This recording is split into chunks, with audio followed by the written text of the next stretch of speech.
I am hoping that it's more or less quiet tonight. This is the Knowledge Catalog, and we are going to have a very different topic, okay, for this video, because it's going to tackle something about social studies, the K-12 curriculum. I am actually using this as a reviewer for my upcoming comprehensive examinations, and if you want to have a copy of this presentation, you may message me through facebook.com / knowledge catalog /. So yeah, let's begin.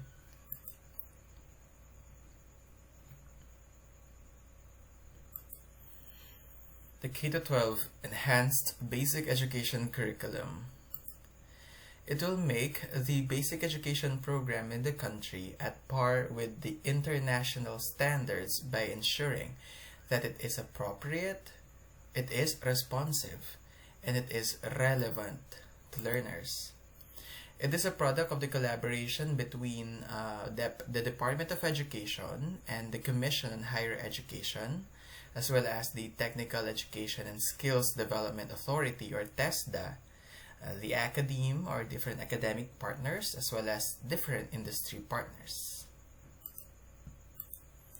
So yeah, the basis of a 12-year program, which is the thrust, one of the thrust, okay, if ever man na hindi lang yan yung thrust niya, of K-12, is the Monroe Survey, which started in 1925.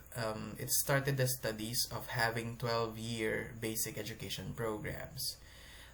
Before, the Philippines had an existing 11-year program until the 1930s. Yung 11-year program niya before, it had 7 years of elementary and 4 years of secondary education.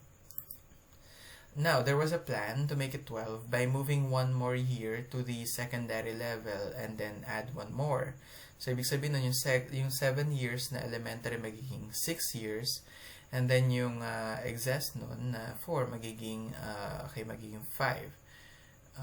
And then adding one more will make it 12. Now, it did not happen because of some certain socio-political constraints or problems. In the year 1971, schools division offices, or SDOs, were encouraged to through a policy document to establish preschool classes. So we can see here that preschool education is given notice, okay, at this particular point in time.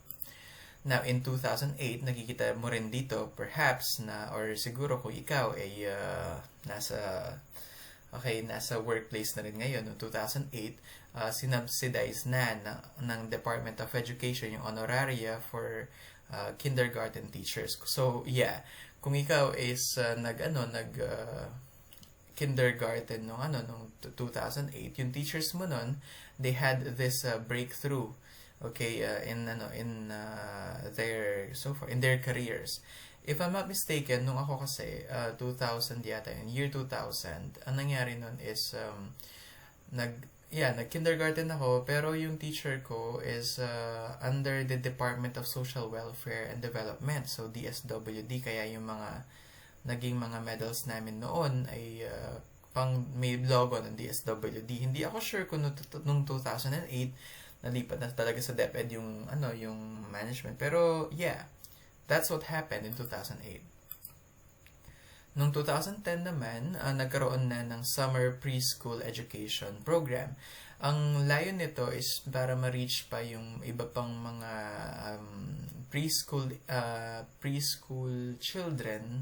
aged children, and put them into preschool education. Noong 2000 naman, so this is moving steps back, the Republic Act 8980 or 8980, or the Early Childhood Care and Development Act, was passed to law, which caters now to children up to 6 years old. So early childhood education is for children up to 6 years old. Now, this was quite recent. Kung nabaltaan mo na rin ito, then it's good. But one of the thrusts of ASEAN 2015 was on education. Now, member states ng Association of Southeast Asian Nations, or ASEAN, had an ASEAN Qualifications Reference Framework, or AQRF, which enables comparisons of educational qualifications among member states. Ang Association of Southeast Asian Nations, it is, obviously, an association of nations and different states. So, ibig sabihin nun, ibig sabihin nitong ginawa nila na ito is they are trying to sort of, in my opinion, is they are trying to assimilate or siguro compare, not really. They have these plans of integrating, education in the region, in the area, Southeast Asia. Now, to know if qualified yung mga lahat ng mga member states, then nagkaroon nga ng AQRF. However, during that particular time, ang Philippines, I can actually say it's behind kasi meron siyang 10-year program, whereas yung ibang mga member states meron silang 10 to 12 years. Ngayon, on January 20, 2012, the Republic Act number 10157. Okay, correct me. I stand corrected here anyway. Sorry, pero what I mean is before 2015. Okay, before 2015, before na-sign yung meron lang tayong 10 years na basic education. Okay, so to be able to be at par with our fellow member states in the ASEAN, we pushed with the 13 years of basic education, which is 1 year kindergarten and 12 years of basic education or grade school education. Now, on January 20, 2012, the Republic Act 10157, or the Kindergarten Education Act of 2012, makes kindergarten mandatory or compulsory. Synonymous ba yun? Yeah. Kailangan na mag-kindergarten ng lahat ng mga learners, okay, at this particular point in time. And the next year, May nung next year, ang nangyari is, Republic Act 10533, or the Enhanced Basic Education Act of 2013, was passed. It added 2 more secondary years as senior high school, or SHS. Ang aim sana ng senior high school ay ma-prepare ang mga bata for college, for technical vocational training, arts, sports, and entrepreneurial employment. So, kung estudyante ka, ganyan yung aim ng K-12. Okay? Bali, prepare namin kayo for college, kung gusto mo mag-proceed ng college. For technical vocational training, okay, may mga senior high schools na talagang nagre-release actually ng national certificates for arts, for sports, and even entrepreneurial employment. Now, ang aim ng curriculum under the Enhanced Basic Education Curriculum Act of 2013 is maging learner-centered, inclusive, developmentally relevant, and appropriate. The learner is put at the center of the instructional process of the teaching and learning process. Kailangan everyone, regardless of age, regardless of sex, regardless of ethnicity, regardless of religion, and even actually abilities, kailangan included, okay? Kailangan nakakasabay sa curriculum or kailangan kinoconsider ng curriculum. It must also be developmentally relevant. Yung content, kailangan akma dun sa developmental needs ng mismong estudyante. Halimbawa, yung mga bata na, say for instance, ang kailangan nila malaman about science ay ito lang muna, say, how do they take care of their bodies, kailangan yun muna yung mga i-discuss, okay? And siguro less on the more technical stuff, okay? And because they don't have any apparent need for that yet, not yet. And it must also be appropriate, which is much like that point.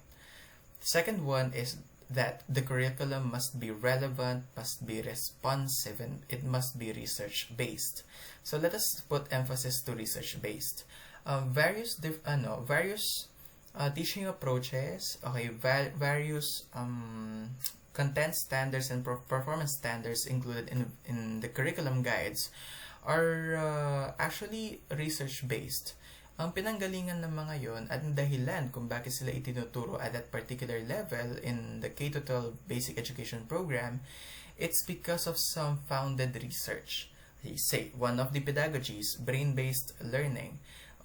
Brain-based learning was not just something that, naisip na lang bigla ng Department of Education na, gawin natin to. No, not like that.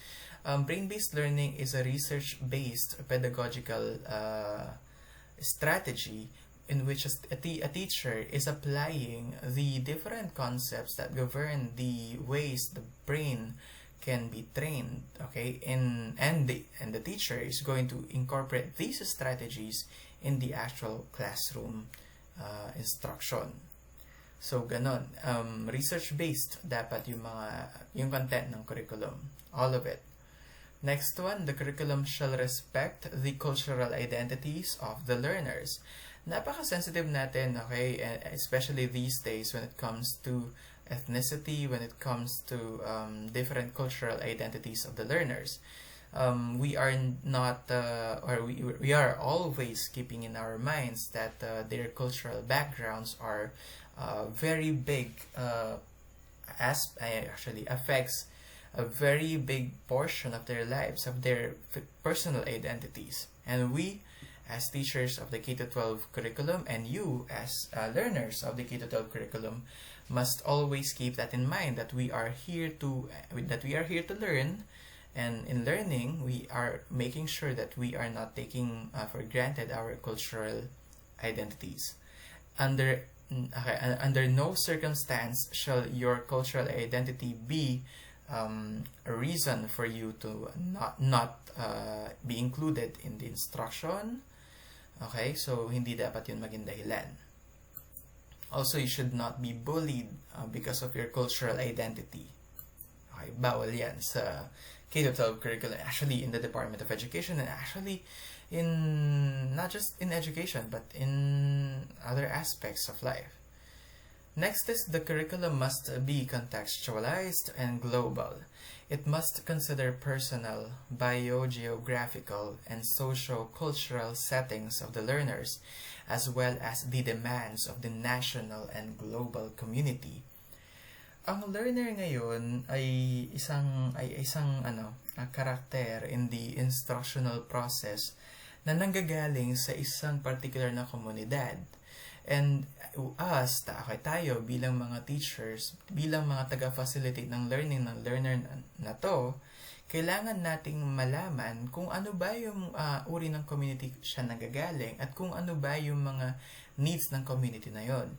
And we must be able to assimilate those observations, those answers to those questions to our classroom instruction. Kailangan connected ang ating instruction, ang ating classroom dun sa immediate community kung saan siya nabibilang.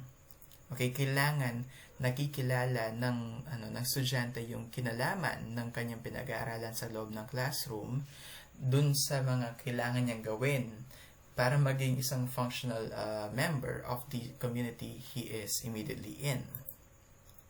If you're hearing a dog, yeah, that is part of my community. Alright, so the curriculum shall use constructivist pedagogical approaches that are also inquiry-based, reflective, collaborative, differentiated, and integrative. When we say an approach, a pedagogical approach is inquiry-based, it means we are giving the student, we are giving the learner a chance to actively seek meaning for himself or for herself. We can do this through different levels of inquiry. May mga different levels of inquiry. If I remember them correctly, merong independent inquiry, merong guided inquiry, merong confirmatory inquiry yata, yeah, and then may ganong levels of inquiry. Una, pwedeng ikaw yung magbigay ng process, ikaw yung magbigay ng question process, tapos ikaw rin magbigay ng mga parang expected results. Next one, wag mo na ibigay yung expected results. Sila yung magbibigay ng mga results sa'yo. Next one is you let them create their own procedures. You just give them the problem. Or next time, yeah, they are going to create their own problems, create their own procedures, and then come up with their own answers or expected results from those processes. So that is how we do this now. We are not going to serve as the fountains of knowledge, okay? In the classroom, the students are driving their own learning. Next one, the curriculum must use constructivist pedagogical approaches that are reflective. Perhaps this is one of the most significant features of the K-12 curriculum. In my classroom, what I do is I ask my students to have reflections by the end of each quarter, and I know that is not the most effective way yet, kasi the duration of a quarter is too long, right? Pero what I can see so far is that when I read those reflections, and yeah, I really read them. So if you are my student, yeah, I read reflections, I read essays. What I see is that students are capable of recalling important facts that they were able to learn. They were telling me through their own words what did they appreciate from the previous quarter. And you know what? That is a really good that is a really good opportunity for us as teachers to know what exactly did they learn. Okay. Also, it is reading their reflections or letting these students reflect on their learning, it gives us also an evidence of our teaching. Okay, kung a way to evaluate our teaching, kung effective ba yung strategies natin. So in a way, they're reflecting, and also we're also reflecting based from their reflection. So, it's a win-win situation. Next is, it's collaborative. By saying collaborative, we are letting these learners learn not just by themselves, but as a community of learners.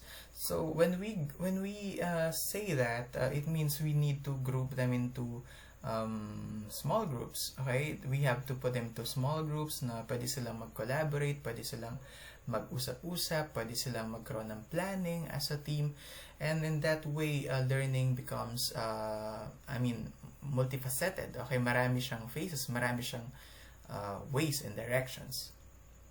Instead of just it's between you and the learner, it's now between you, the learner, and their fellow learners, diba? That's actually fun. And also, you may be able to put here, what, if I'm not mistaken, it was Lev Semyonovich Vygotsky, his zone of proximal development, because a more able peer now is more empowered on helping out their less able peers, okay, through collaboration. Next is, it's differentiated. By saying differentiated, we mean that the curriculum is not just exclusive for those who are capable of learning visually. The curriculum can cater even for those who learn best through hearing, who learn best through moving.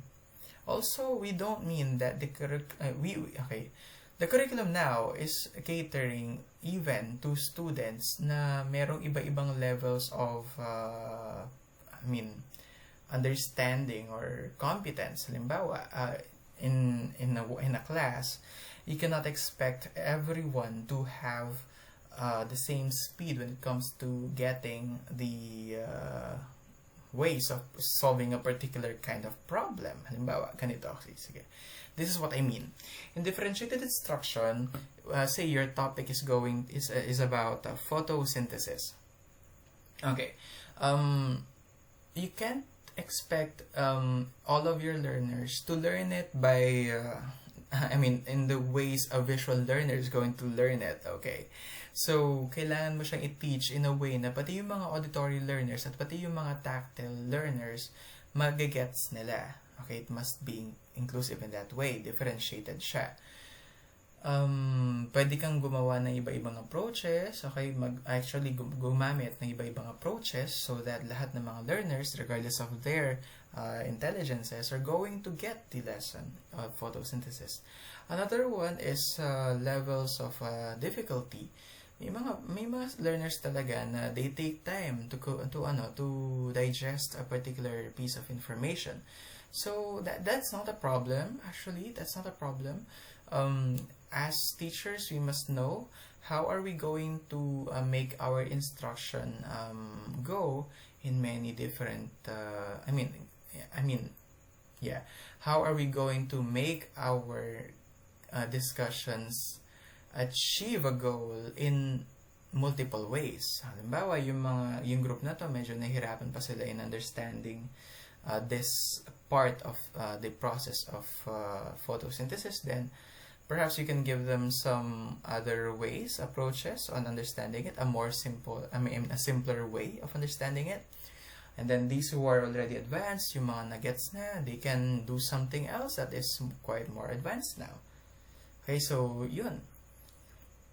Next one is integrative. We must make sure, and bawa, in science, science can be taught in many different subjects actually, aside from that period when it's explicitly called science. It can be learned, actually. It can be learned through MAPE. Okay, topics in health can cover topics in science. Okay, some concepts in science. Also, science can become reading material for English. Halimbawa, sa English, meron reading exercise. The material can be scientific. And that scientific material can be related to a concept that they're actually learning this year. So, it must be integrative. The curriculum must be integrative in that way. The curriculum must adhere to the framework of mother tongue-based multilingual education, or MTB-MLE, especially in the early grades.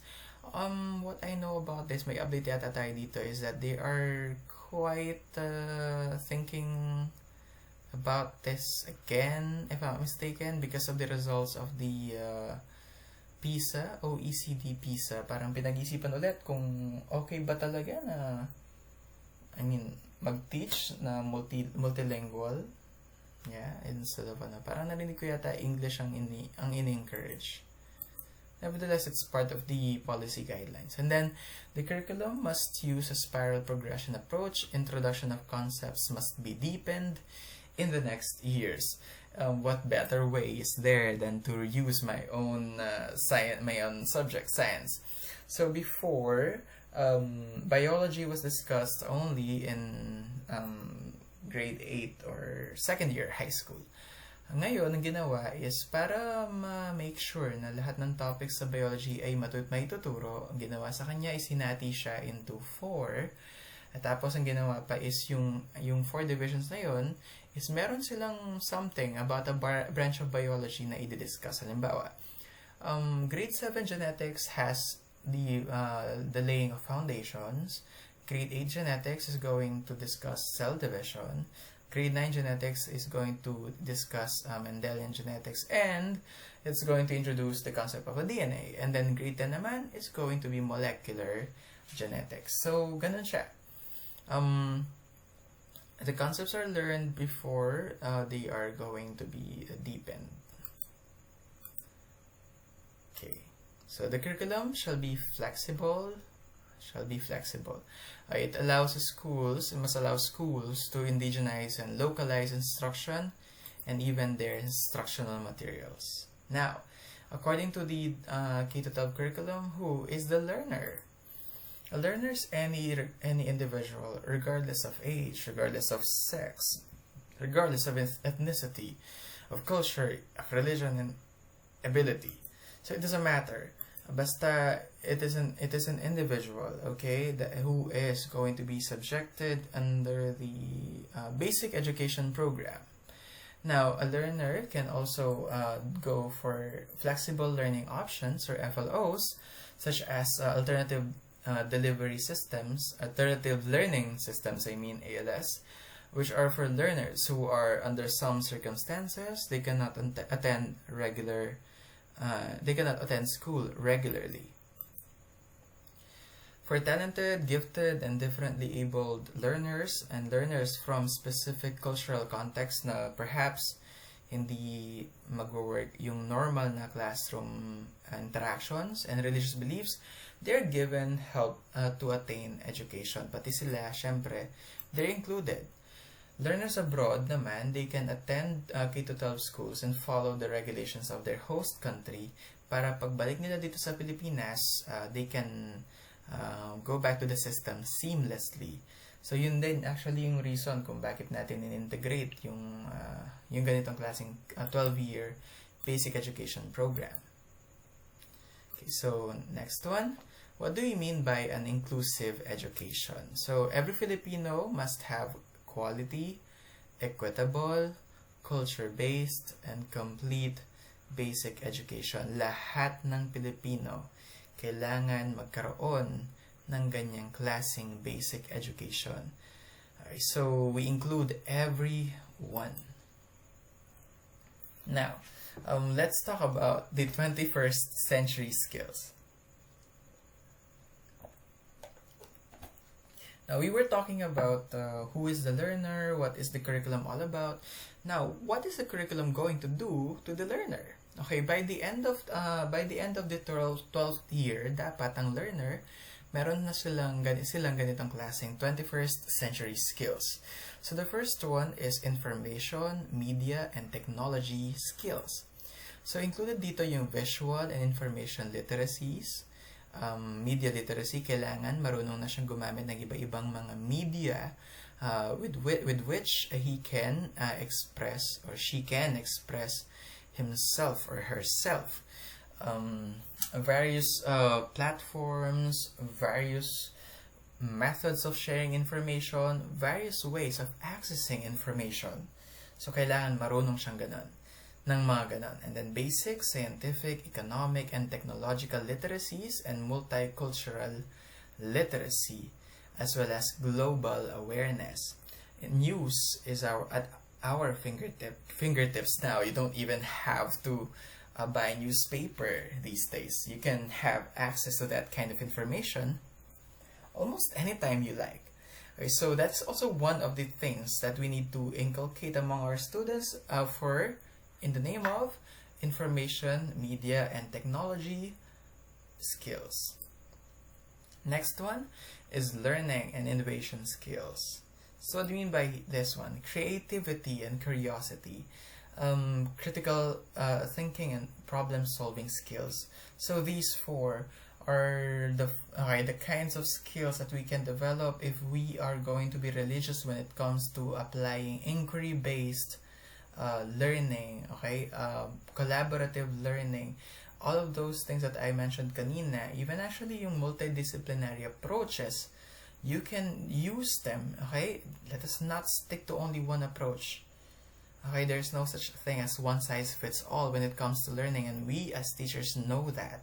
You as a students, ikaw, alam mo rin yan, na meron kang mga parang inahanap din when it comes to the teaching and learning process. And I'm here to tell you that, yeah, it must be dynamic, okay? So that you will be able to develop these skills. And the last one is risk-taking. Next is communication skills. Under this, we have to develop collaboration and different interpersonal skills. So that's actually given. And then the last one is life and career skills. Well, it may be tougher times now to develop these kinds of skills, pero yes, we are still in the run towards developing students who are flexible and adaptable. So no matter what changes are going to happen, they can adapt to them. They are taking initiative and they have self-direction. Right now it's September 2, okay, while I am recording this video, and we are in the middle of a pandemic. I don't even know if we are still in the middle of a pandemic, pero we are still under a pandemic, okay, the declaration of pandemic.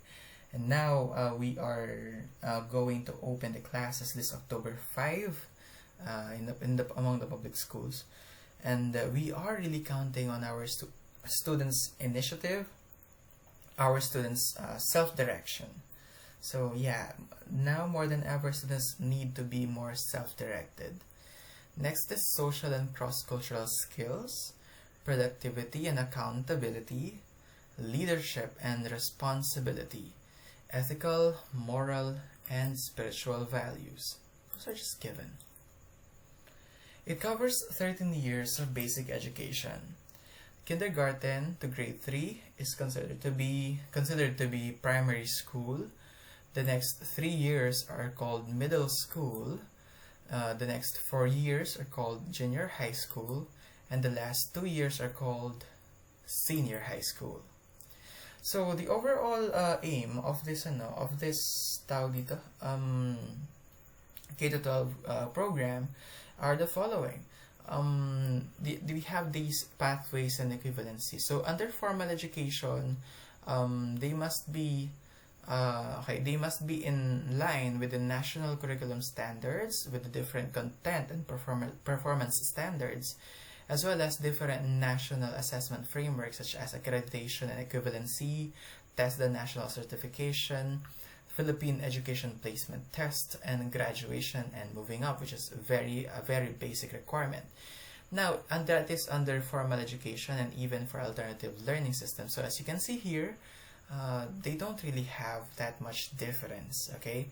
Kasi, yeah, it's inclusive. Parang, you do not have a reason not to like ALS and not to like formal education system, because basically they are anchored on the same things, the same standards, the same framework for assessment. I was not able to get a very good picture of this, pero this is the K-12 conceptual framework.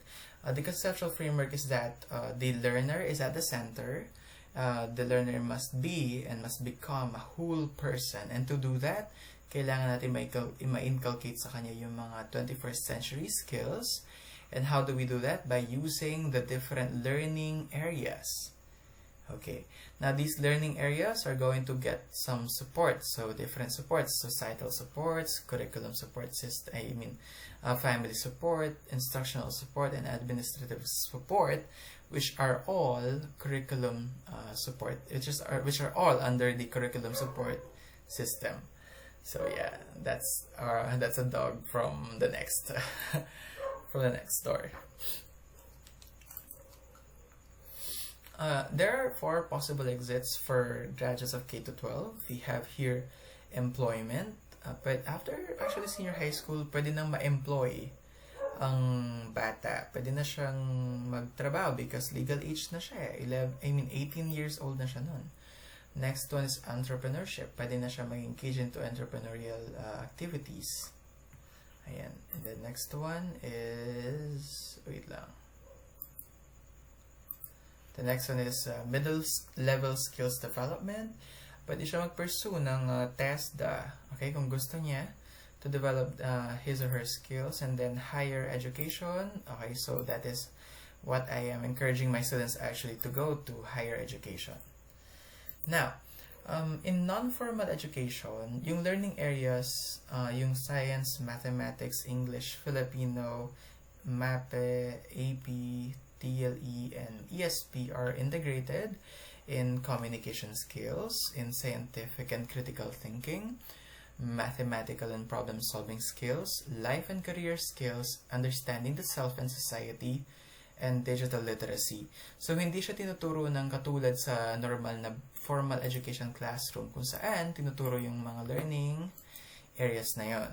So, the subjects are integrated, they're reinforced, they are used as different materials for instruction in different learning areas. Say for instance, content in ESP and AP, they can be reading materials in Filipino.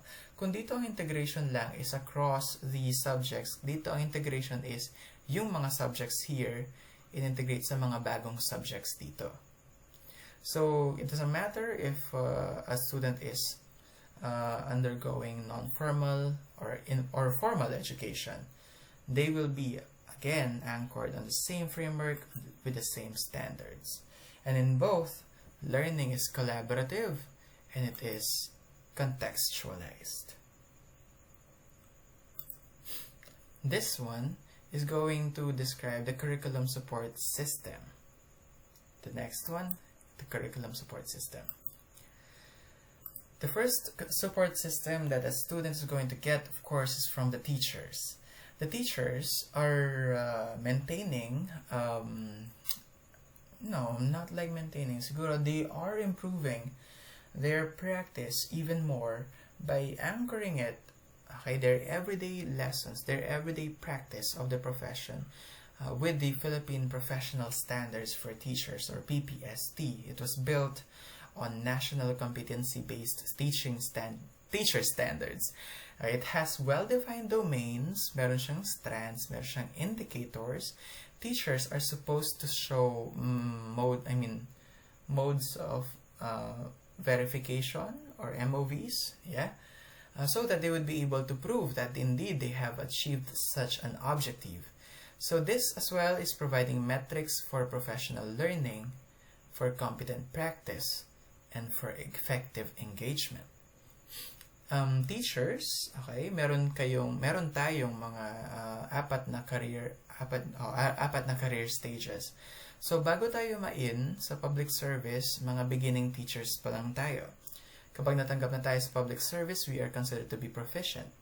Now we are going to work our way to become highly proficient teachers, and then after that we would be achieving the highest career stage, which is distinguished teachers. Now teachers, we have a path laid with respect to RA 10912, which is for continuing professional development, or CPD, and this is with the works of the Professional Regulation Commission. So that's the first support. The second curriculum support is in the form of materials, facilities, and equipment. So the Learning Resource Management and Development System, which is abbreviated as LRMDS, is put into place for text and non-text materials. So these text materials, they may include learners modules, learning activity sheets, teachers guides, and for non-text naman, there are tools and equipment for science such as laboratory apparatus, and for technical, vocational, and livelihood education classes, yung mga for say carpentry, for dressmaking, lahat ng mga yon, those are a part of the curriculum support system. The next curriculum support is ICT Environment. Though this is still young, integration of this covers topics such as classroom instruction. Ngayon, during the pandemic, we are forced to speed this up, okay, for distance learning, and then education service for learners with disabilities, and even digital literacy. Digital literacy covers things like how to test if a content is legitimate, how to cite your sources, and etc. The DepEd also eyes providing learners with tech packages through DepEd Computerization Program with DCP. Digital LR repositories, yung LRMDS repositories, kung saan pwedeng maka-access ng mga learning activity sheets, ng mga teacher's guides, ng mga modules, yan. Teacher ICT trainings, okay, so may mga trainings ngayon, actually mas marami ngayon, dami-daming trainings ngayon, tungkol sa plagiarism, pagde-develop ng mga LAS, data privacy ng mga bata at ng mga teachers at ng teacher, at ng teaching and learning process. Ayan, so even actually Zoom, Google Meet, iba't ibang mga applications na pwedeng gamitin for instruction. Yan, kina-cover din siya dyan. And then even information systems. Also covered are assessment, which is actually outlined in DO8 series of 2015. Yung mga awards naman are outlined in DO36 series of 2016. Meron din actually mga international at national assessments na nakalista sa DO29 series of 2017. The next curriculum support is in the form of school leadership and management. So the National Educators Academy of the Philippines, or NEP, and the Bureau of Human Resource and Organizational Development, or BIROD, they implement the Professional Development Program for principals and for schools division superintendents para maisigurado na yung mga school leaders at yung mga school managers are also competent when it comes to doing their tasks. meron din actually yung Philippine Professional Standards for school heads, even for supervisors. And that was, since this policy guidelines was released in 2019, I believe they are in effect now. The next one is Schools Division Technical Assistance. It is outlined in DO 52, Series of 2015. Ina-outline niya yung functions of offices at different levels of governance in DepEd. So yeah, meron din silang pananagutan sa mga mismong learners. Next one is Community Industry Relevance and Partnerships. So DO 40, Series of 2015, nililista niya lahat ng mga areas for partnerships, kung paano mabibuild ang mga yon, yung mga responsible personnel, yung mga sample tools, and even templates. Because yes, that is one of the thrusts of K-12 curriculum. This is the Basic Education Monitoring and Evaluation Framework. The importance of this framework is that it provides the Department of Education data with which they can use in deciding whether or not, or in actually seeing whether or not the system is working. So yes, this is their way of knowing just that. Anyway, this is anchored in the actual classroom, so it is going to give data that are authentic and relevant. And that is yet another video by the Knowledge Catalog. This is CJ. The Knowledge Catalog is a brand being developed by a teacher creator, yours truly. I am a high school teacher in the Philippines, a science teacher at that, and I love developing content I find useful and needed to better my instruction. Your support through leaving a like or subscribing to this channel is going to be really appreciated.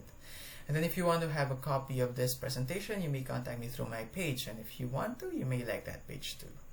Thank you so much.